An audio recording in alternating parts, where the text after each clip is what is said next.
बहनों और भाइयों, 2022 में भी मैं यहीं पे आया था और तब मैंने कहा था ना आपको कि अयोध्या में रामलला का भव्य मंदिर भी बनेगा और बड़े बड़े माफिया और अपराधियों का राम नाम सत्य है भी होगा।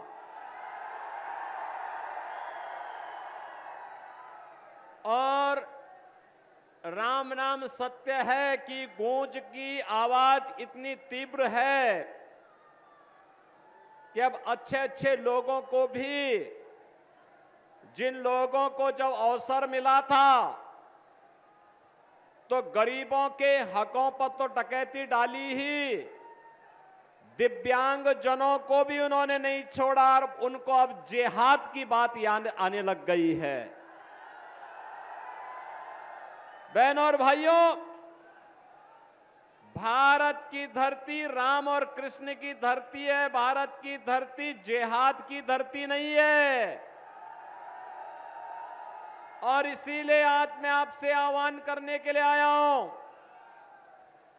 आपका आह्वान करने के लिए आया हूं। पूरे देश के अंदर जो इस समय लहर है, मैं अभी मध्य प्रदेश से महाकाल की धरती से आ रहा हूं। पूरे देश के अंदर 9 राज्यों में प्रचार के लिए भी तक गया और पूरे देश के अंदर आज जो लहर है, जो स्वर है, वह 2 ही प्रकार की गूंज रही है। एक पूरे देश के अंदर हर जवान पर है कि फिर एक बार मोदी सरकार, फिर एक बार मोदी सरकार। और दूसरा है जो राम को लाए हैं हम उनको लाएंगे। बहनों और भाइयों, आपने बदलते हुए भारत को देखा है। एक ऐसा भारत 2014 के पहले का और 2014 के बाद का भारत। 2014 का पहले का भारत दुनिया के अंदर विश्वास खो चुका था, अराजकता का शिकार था, आतंकवाद और नक्सलवाद से ग्रसित था, युवा पलायन करता था, अन्नदाता किसान आत्महत्या करता था, भ्रष्टाचार इस कदर था कि विकास की कोई भी योजना आगे नहीं बढ़ पाती थी, गरीबों को कोई भी शासन की योजना नहीं प्राप्त हो पाती थी। बहनों और भाइयों, ये जितनी भी प्रकार की अराजकता थी, ये वे लोग करते थे जिन लोगों को भारत के लोकतंत्र पर विश्वास नहीं था, जिन लोगों को देश के लोकतंत्र पर विश्वास था। वे मजबूती के साथ एक भारत श्रेष्ठ भारत के इस कार्यक्रम के साथ जुड़ करके भारत को मजबूत बनाने के लिए आगे बढ़ते थे। लेकिन जिनको भारत की यह प्रगति अच्छी नहीं लगती थी, वे लोग हर योजना में भ्रष्टाचार ढूंढने का प्रयास करते थे। लेकिन 2014 के भारत को आपने देखा होगा, 2014 के भारत को आपने इस रूप में देखा होगा कि 2014 के बाद का भारत आज नया भारत है, दुनिया के अंदर जिसका सम्मान है। 2014 के इस भारत में आप देख रहे होंगे कि किस तरीके से नए भारत में हमें एक नए रूप में हम भारत को देख रहे हैं। ये नया रूप हमारे सामने है, जिस नए भारत में आप देख सकते हैं दुनिया के अंदर सम्मान बढ़ा है, देश की सीमाएं सुरक्षित हुई हैं, आतंकवाद और नक्सलवाद का खात्मा हुआ है। तो बहनों और भाइयों, अब वह स्थिति नहीं कि कहीं विस्फोट होगा और सरकार कहे, कांग्रेस नेतृत्व की सरकार जब सपा बसपा के लोग समर्थन करते थे तब कांग्रेस की सरकार कहती थी कि साहब ये तो सीमा पार से आतंकवाद है। और आज कहीं जोर से पटाखा भी फट जाए ना तो बहनों और भाइयों, तब पाकिस्तान सबसे पहले सफाई देता है और सफाई दे करके कहता है कि मेरा इसमें हाथ नहीं है। और वह अब सफाई दे करके पहले से ही देखता है कि नया भारत कैसा भारत है। वो नए भारत की ताकत को जानता है कि नया भारत छेड़ता नहीं है, लेकिन अगर कोई छेड़ता है तो उसको छोड़ता भी नहीं है। ये वही भारत है जिस भारत में पहले आतंकवादियों को देख करके सरकारें कहती थी कि ये तो सीमा पार से हैं। आज सीमा पार से उसका आका भी सफाई देने के लिए मजबूर होता है। बहनों और भाइयों, ये नए भारत में आज विकास के कार्यों को आप देख रहे होंगे। 2022 में मैं आया था, मैंने कहा था ना गंगा मैया पे बनने वाला पुल बहुत शीघ्र तैयार होने के लिए प्रारंभ होगा। आज कार्य प्रारंभ हो चुका है। तब मैंने कहा था कि फर्रुखाबाद में जो नारा पहले लगता था कि फर्रुखाबादी चूसे गन्ना, अब वह नहीं होगा। फर्रुखाबाद भी एक्सप्रेस के साथ जुड़ेगा। हम एक्सप्रेस वे के साथ जोड़ने की कार्रवाई भी हम लोगों ने आगे बढ़ा दी है। बहनों और भाइयों, आज हाईवे बन रहे हैं, एक्सप्रेस वे बन रहे हैं, 1 डिस्ट्रिक्ट 1 मेडिकल कॉलेज का सपना साकार हो रहा है। IIT, IIM, IIT, NIT, world class university, हर घर नल की योजना के साथ साथ विकास की योजनाओं को भी एक लंबी फेहरिस्त और गरीब कल्याणकारी योजनाओं का भी। देश के अंदर 80 करोड़ लोग राशन की सुविधा का फ्री में लाभ प्राप्त कर रहे हैं। याद करिए, 80 करोड़ लोग भारत में राशन प्राप्त कर रहे हैं और पाकिस्तान में 23 से 24 करोड़ लोग भूखों मर रहे हैं। आप अनुमान करिए, जो लोग जिहाद की बात कर रहे हैं, इनको शर्म आनी चाहिए कि इनके आकाओं ने पहले देश का बंटवारा किया था और आज जिहाद की बात करके देश के लोकतंत्र को ये लोग कलंकित करना चाहते हैं। इनको बताया जाना चाहिए कि जिहाद में अगर इतना ही प्यार है तो भूखों मरने के लिए भिखमंगे पाकिस्तान के पास जाइए, जो आज 2 जून रोटी के लिए तड़प रहा है। बहनों और भाइयों, देश के अंदर 60 करोड़ लोगों को 5 लाख रुपए की स्वास्थ्य बीमा का कवर मिल रहा है। और अगर कोई गरीब बीमार होता, हमारा विधायक, सांसद, कोई पदाधिकारी, पूर्व विधायक या कोई कार्यकर्ता या पीड़ित स्वयं भी मुझे पत्र लिखता है कि हम बीमार हैं, पैसा नहीं खर्च कर पा रहे हैं, पैसा नहीं है, आयुष्मान कार्ड भी नहीं बन पाया है, तो बहनों और भाइयों, उस व्यक्ति के लिए हम वहीं से जनधन अकाउंट में, जो मोदी जी ने जनधन अकाउंट खोला है, उसी में लखनऊ से सीधा पैसा भेजते हैं। कहते हैं अपना उपचार कराइए, आराम से उपचार कराइए, जितना पैसा लगेगा सरकार देगी। बहनों और भाइयों, प्रधानमंत्री मोदी जी ने 50 करोड़ लोगों के जनधन अकाउंट खोल दिए। देश के अंदर 12 करोड़ अन्नदाता किसानों को किसान सम्मान निधि का लाभ प्राप्त हो रहा है। 12 करोड़ गरीब घरों में शौचालय बन गए हैं। 10 करोड़ माताओं को उज्ज्वला योजना का कनेक्शन मिल गया है। और बहनों और भाइयों, यही नहीं, 4 करोड़ लोगों को मकान, और मोदी जी ने कहा है बाकी जो लोग बचेंगे उनको भी हम आवास की सुविधा का लाभ अगले 5 वर्ष में दे देंगे।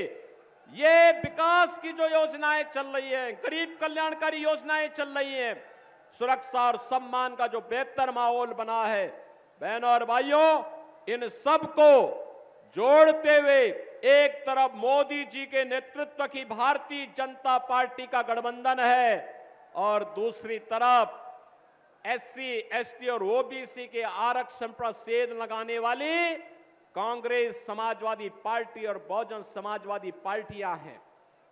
बहनों और भाइयों, मैं आपसे पूछना चाहता हूं, क्या अयोध्या में राम मंदिर का निर्माण एक कांग्रेस, सपा, बसपा के लोग करा पाते क्या? राम मंदिर का निर्माण होने पे आप खुश हैं क्या? कितने लोग अयोध्या गए हैं? अरे ये तो पूरा ही कायमगंज गया है। बाकी जो लोग बच जाएंगे, मैं यहां के विधायकों से और मुकेश राजपूत से भी कहूंगा कि लोकसभा चुनाव के बाद बाकी लोगों को अयोध्या का दर्शन करा के लेके आ जाएं। आज आपको अयोध्या नई अयोध्या दिखती होगी। त्रेता युग फिर से स्मरण हो आता है। बहनों और भाइयों, ये मोदी जी के मार्गदर्शन और नेतृत्व में हुआ। ये कांग्रेस और सपा के लोग तो कहते थे, क्या कहते थे? कहते थे कि राम तो है ही नहीं, परिंदा भी पर नहीं मार सकता। और आज लाखों लोग अयोध्या में दर्शन कर रहे हैं। देखा ना आपने? कर रहे हैं ना? ये है नया भारत। बहनों और भाइयों, आपकी आस्था का भी सम्मान है। कर्फ्यू मुक्त और दंगा मुक्त वातावरण है। बेटी और व्यापारी को भी सुरक्षा है। और इस नए भारत में एक तरफ गांव, गरीब, किसान, नौजवान, महिलाएं, सबके सम्मान और उनके संरक्षण के लिए मोदी जी के नेतृत्व में कार्य हो रहा है। और दूसरी तरफ कांग्रेस और समाजवादी पार्टी का इंडी गठबंधन है, जो आपके हकों पर डकैती डालने की योजना बना रहा है। बहनों और भाइयों, जब सपा और कांग्रेस के नेतृत्व की यूपीए सरकार थी, तब इन लोगों ने इस प्रकार की साजिश रची थी।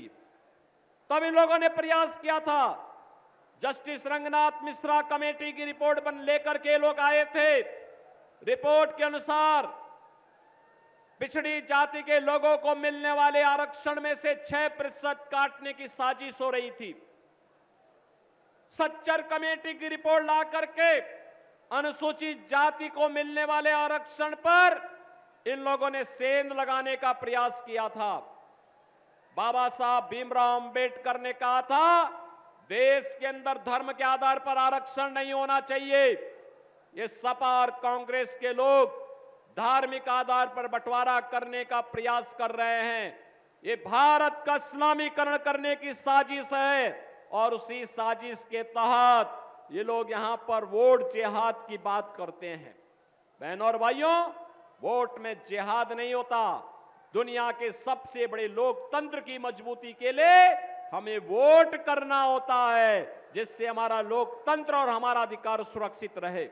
और हम उसी अधिकार के लिए आपके पास आए हैं, आपसे कहने के लिए यह अधिकार आपका है और आपको अपने अधिकार का सदुपयोग करके विकास के लिए, सुरक्षा के लिए, सम्मान के लिए और लोक आस्था को आगे बढ़ाने के लिए एक ऐसी सरकार चुननी चाहिए जो सरकार न केवल आपकी आने वाली पीढ़ी के भविष्य को भी उज्जवल कर सके। और वह कार्य मोदी जी के नेतृत्व में हो रहा है। आत्मनिर्भर और विकसित भारत की परिकल्पना को साकार करने के लिए आत्मनिर्भर भारत का मतलब हर नौजवान आत्मनिर्भर होगा, हर महिला आत्मनिर्भर होगी, हर किसान आत्मनिर्भर होगा, हर व्यापारी आत्मनिर्भर होगा, हर श्रमिक आत्मनिर्भर होगा। और इन सभी तबके का आत्मनिर्भर होने का मतलब विकसित भारत, हर नौजवान के हाथ को कार्य, हर महिला का स्वावलंबन, हर व्यापारी के व्यापार को वैश्विक मान्यता मिलना, हर श्रमिक के कार्य को सम्मान मिलना, हर अन्नदाता किसान को अभिनंदन होना। यह एक विकसित भारत की संकल्पना है। और उसी संकल्प के लिए आज भारतीय जनता पार्टी आपके पास आई है। बहनों और भाइयों, चुनाव यहां पे तीसरे चरण में आपको मतदान करना है। और भारतीय जनता पार्टी ने श्री मुकेश राजपूत जैसा सहज और सरल व्यक्ति को आपके बीच चुनाव के लिए उतारा है, अपना प्रत्याशी बना करके उतारा है। भारतीय जनता पार्टी, अपना दल, राजभर पार्टी, निषाद पार्टी और राष्ट्रीय लोक दल का समर्थन इन्हें प्राप्त है। और इसलिए मुकेश राजपूत को भारतीय जनता पार्टी ने एक बार फिर से अपना प्रत्याशी बनाकर के आपके बीच भेजा है। आपसे मैं अपील करूंगा, आप आशीर्वाद देंगे ना मुकेश राजपूत को? सभी लोग देंगे। लेकिन बहनों और भाइयों, केवल यहीं तक काम नहीं चलने वाला है। यहीं पे काम नहीं चलने वाला है।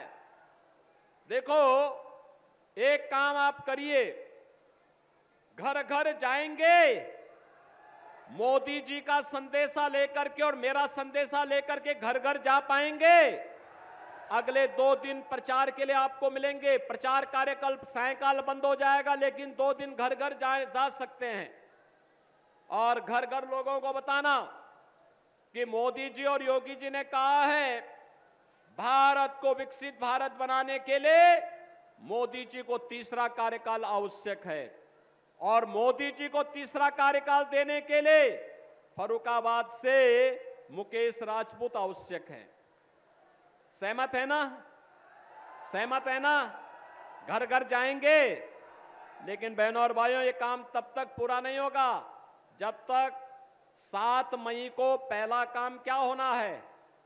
पहला मतदान का पहला मतदान और फिर पहला मतदान, क्या बोले मेरे साथ बोलेंगे? पहले मतदान और फिर जलपान।